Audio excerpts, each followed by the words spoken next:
Hello friends, MEC 106 का एक और इम्पॉर्टेंट क्वेश्चन है जो IGNOU exam point of view से बहुत ही ज़्यादा इम्पॉर्टेंट है।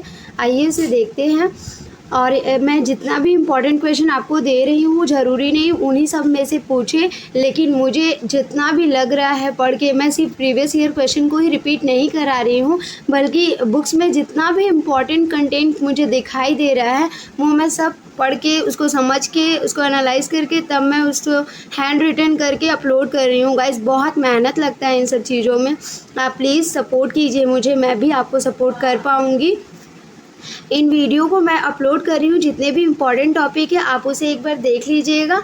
अगर वीडियो अच्छी लगे तो please like my channel guys and please share.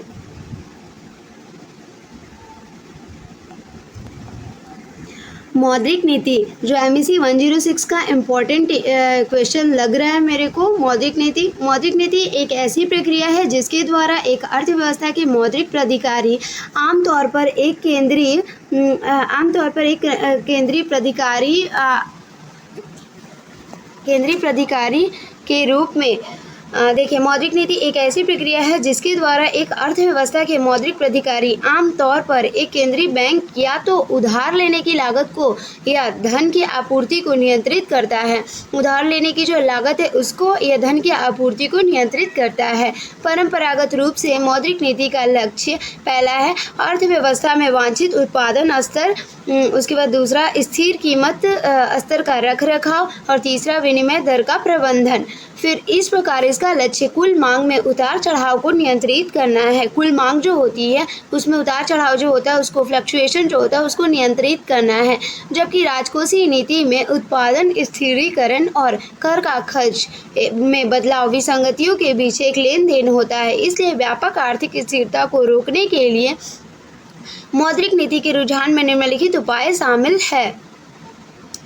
पहला है सरल मौद्रिक नीति। वास्तविक आर्थिक गतिविधियों को प्रोत्साहन करने के उद्देश्य से कम ब्याज दरों में बढ़ी हुई तरलता और ऋण की आसान पहुंच के पक्ष में नीति है। इस तरह की नीति कार्यवाही आर्थिक मंदी के दौरान प्रयोग की जाती है जिसमें निवेश और रोजगार सामान्य स्तर से नीचे होता है। अब है कसी हुई मौद्रिक नीति। एक प्रतिबंधात्मक नीति का उद्देश्य उच्च ब्याज दरों को प्रेरित करके मुद्रा की आपूर्ति, ऋण उपयोग की पहुंच को बाधित करके प्रभावी मांग के स्तर को कम करना है। इस प्रकार की नीति आमतौर पर उछाल की अवधि के दौरान निष्पादित की जाती है ताकि अर्थव्यवस्था को अधिक उछाल से बचाया जा सके। अब है तीसरा उदार मौद्रिक नीति। एक ऐसी मौद्रिक नीति जिसके अनुसार मुद्रा की आपूर्ति मुद्रा के मांग के अनुरूप होती है। अगर अर्थव्यवस्था में निरंतर आर्थिक समृद्धि के कारण मुद्रा की मांग बढ़ती है तो उदार मौद्रिक नीति बेहतर होती है और मुद्रा की आपूर्ति वृद्धि में कोई भी विफलता समृद्धि में बाधा डालती है। इसके विपरीत यदि आर्थिक समृद्धि में अस्थायी और अवांछनीय वृद्धि के कारण मुद्रा की मांग बढ़ती है, ऐसी मौद्रिक नीति का सहारा लेने से कीमतों और मजदूरों में मुद्रास्फीति पैदा होगी। इस प्रकार समय के साथ शुरुआती वर्षों में केंद्रीय मौद्रिक अधिकारी पर बड़ी बहुत से उद्देश्य लाद दिए गए थे। मौद्रिक नीति पर साहित्य में दो महत्वपूर्ण उद्देश्य है जिसे उजागर किया जाता है, जो निम्नलिखित है। अर्थव्यवस्था को झटकों से बचाने के लिए और कीमत स्थिरता को सुनिश्चित करने के लिए।